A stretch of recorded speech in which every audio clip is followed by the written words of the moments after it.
গতিকে আমি একেলগে এমএলএ হিচাপে পাইছিলোঁ আৰু একেটা মাতাকে বন্দে বন্দে বন্দে বন্দে বিজেপি জিন্দাবাদ বিজেপি জিন্দাবাদ बीजेपी जिंदाबाद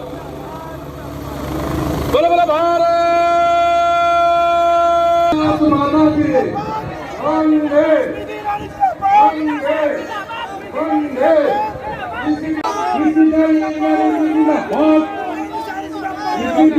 तेईस सुप्रीम 24 गौरीपुर और 25 गोलकगंज तीन समस्त সম্বৰ্ধনা জনাম। প্ৰথমতে আমি অসমীয়া গুলাম গামোচাৰে তেখেতক সম্বৰ্ধনা জনাব। আমাৰ প্ৰাৰ্থী আৰু ৰাজবংশী গামোচাৰে লগত বনেন্দ্ৰ কুমাৰ মুছাহাৰী ডাঙৰীয়া। ইয়াৰ পিছতে আর एक गामोसा देकर दीदी को संबोधित करेंगे। यूपीपीएल हमारे मित्र जुट के यूपीपीएल का सभापति आरनाई से संबोधना किया है। सोठार कार्यकर्ता बंधुসকল আৰু সোঠাৰাই এতিয়া আমি বক্তব্য প্ৰদান কৰাৰ বাবে আমাৰ প্ৰাৰ্থী বনেন্দ্ৰ মুছাহাৰী ডাঙৰীয়াক বনেন্দ্ৰ কুমাৰ মুছাহাৰী ডাঙৰীয়াক মই অনুৰোধ জনাইছো। एक गामोसा देकर दीदी को संबोधित करेंगे। यूपीपीएल हमारे मित्र जुट के यूपीपीएल का सभापति आरनाई से অধ্যয়নরত হৈ আছে, যিবিলাক পড়াশোনা কৰি আছে স্নাতক আৰু বিশ্ববিদ্যালয়ত প্ৰত্যেকটা ছাত্ৰীসকলক এটা এটাকৈ স্কুটি ল'ৰাবিলাকক কলেজত পঢ়া ল'ৰাবিলাকক ছাত্ৰসকলক প্ৰত্যেককে এখন पूरा देश पूरी दुनिया जब चपेट में इस महामारी से जूझ रही थी तब नरेंद्र मोदी जी के नेतृत्व में भारतीय जनता पार्टी की सरकार ने यह निर्णय लिया कि देश की 80 करोड़ जनता के घर तक 8 महीने का मुफ्त राशन भारतीय जनता पार्टी की सरकार पहुंचाएगी। गरीब और मजलूम के घर तक मुफ्त राशन पहुंचाने का काम अगर किसी ने किया तो वो भारतीय जनता पार्टी ने किया। अनाज का वो दाना जब गरीब के घर में पहुंचा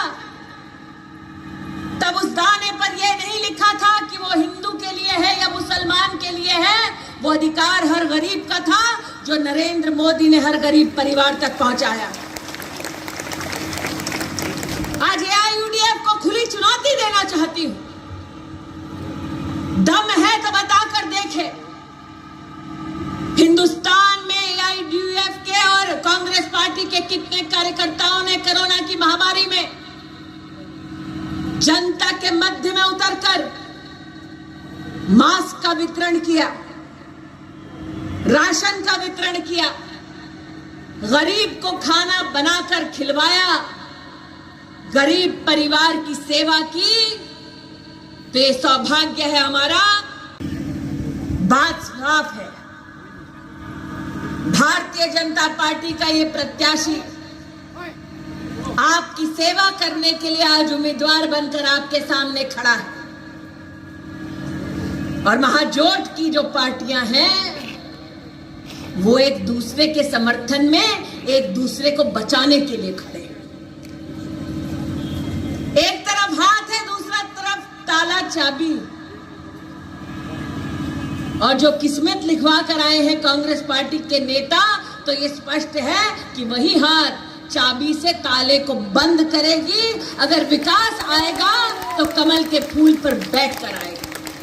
धुबरी फुलबारी के ब्रिज के बारे में कितनी सालों से बात चल रही थी, कितने नेता आए गए, सतत कांग्रेस की सरकार रही प्रदेश में, लेकिन धुबरी फुलबारी के ब्रिज का सपना अगर किसी ने साकार किया तो वो नरेंद्र मोदी ने किया। मैं जनता जनार्दन से आज पूछना चाहती हूं, उस ब्रिज ने कभी पूछा किसी नागरिक से कि ब्रिज पर चलने से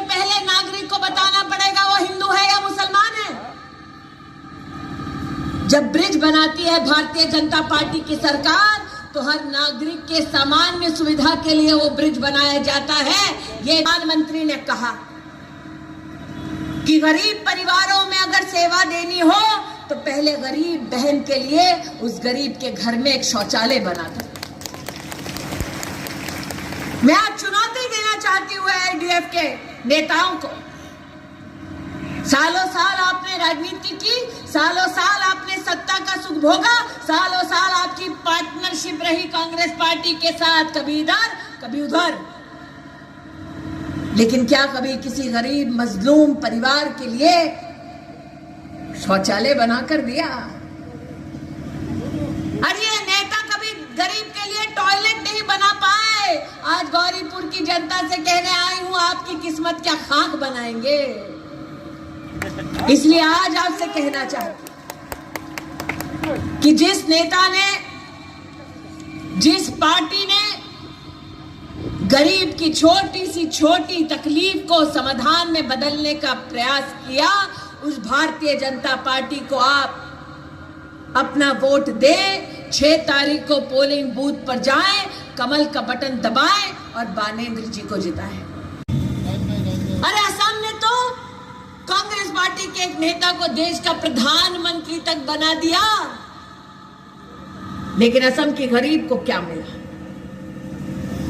ये वो कांग्रेस पार्टी है जिसके बड़े बड़े नेताओं के घर में अगर कोई बीमार पड़ता तो वो उस व्यक्ति को लेकर विदेश चले जाते और असम में गरीब को अपने हाल पर छोड़ देते।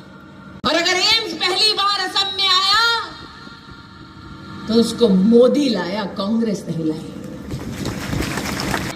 गरीब औरत के बैंक के खाते में सीधा पैसा आया कि नहीं आया?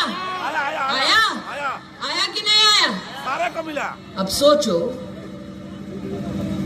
अगर मोदी की बजाय कांग्रेस की सरकार होती तो क्या महामारी में गरीब के घर तक मुफ्त का राशन पहुंचता? नहीं। क्या महामारी के वक्त में गरीब बहन के बैंक के खाते में पैसा पहुंचता? नहीं पहुंचता। कांग्रेस पार्टी और उनके सहयोगी मित्रों को वोट मिला है, तब उन लोगों ने गरीबों को लूटने के अलावा और कोई काम नहीं किया। और लूट का क्या हाल था असम में कांग्रेस की सरकार के वक्त, आप जान के हैरान हो जाएंगे। कांग्रेस की सरकार जब थी प्रदेश में तो कांग्रेस के नेताओं ने 2.5 लाख नकली राशन कार्ड बनाए। कांग्रेस के नेताओं ने 2.5 लाख नकली राशन कार्ड बनाकर गरीब के नाम का राशन लूटा और अपने घर में भरा। जब कांग्रेस की सरकार थी तो यहां सारे बुजुर्ग बैठे हैं, बुजुर्गों के नाम से 70,000 नकली पेंशन के दावे बनाए और बुजुर्गों के अधिकार का पैसा कांग्रेस पार्टी के नेताओं ने असम की तिजोरी से लूटा। गरीब को लूटा, बुजुर्ग को लूटा। अरे हालात तो ऐसे थे जब कांग्रेस की सत्ता थी कि गरीब बच्चों के राशन का जो पैसा है उसमें भी नकली नाम भरवाकर तारीख को पोलिंग बूथ पर जाएगा, कमल का बटन दबाएगा, बीजेपी को जिताएगा और बानेंद्र जी को अपना सेवक बनाएगा। सुनने में आया है कि गांधी खानदान के 2 रत्न असम में घूम घूम कर आपसे वोट मांग रहे हैं। एक का हिसाब तो अमेठी में ही कर दिया था, लेकिन दूसरे जो आए वो चाय की पत्ती चुगने का मौसम भी नहीं आया और चुग के चले गए। ये वो लोग हैं ना जो संस्कार समझते हैं, ना सिद्धांत समझते हैं। इनके लिए मात्र राजनीति अपने परिवार को जीवित रखने का एक माध्यम है। ये वो लोग हैं जो जब केंद्र में सत्ता में थे तो असम की रॉयल्टी का पैसा तक नहीं भेजते थे। ये वो लोग हैं जब केंद्र में सत्ता में थे तो असम के पूर्ण विकास के लिए पैसा तक नहीं भेजते थे। अरे ये वो लोग हैं जो ब्रिज बनाने का सपना 1980 के दशक में दिखाते थे, लेकिन सपना कभी साकार नहीं करते थे। अगर विकास का सेतु बनाना है, ब्रिज बनाना है, तो 6 तारीख को पोलिंग बूथ पर जाना है, कमल का बटन दबाना है, केंद्र और प्रदेश की सरकार के साथ साथ इस विधानसभा में भी कमल का फूल खिलाना है, संपूर्ण विकास पाना है। अरुणोदय स्कीम के माध्यम से हर महीने 3000 रुपया सुनिश्चित बहनों के लिए करेगी, लेकिन साथ ही बीजेपी ने संकल्प पत्र में यह घोषित किया है कि वो सारे बच्चे जो सरकारी संस्थानों में पढ़ते हैं उनको कक्षा 8 के बाद मुफ्त में साइकिल दी जाएगी, ताकि शान से गरीब का बच्चा उच्च शिक्षा को ग्रहण करने के लिए जाए। और वही नागरिक जब उसके परिवार में नौजवान बेटा या बेटी अपने पैरों पर खड़े होने के लिए संकल्प लेता है, तो भारतीय जनता पार्टी ने निर्णय किया है अपने संकल्प पत्र में कि आने वाली सरकार को स्थापित करने के बाद भारतीय जनता पार्टी 2 लाख नौकरियों का असम के नौजवानों के लिए सृजन करेगी, और उसमें से 1 लाख नौकरियां 31 मार्च 2022 से पहले नौजवानों के सुपुर्द करेगी।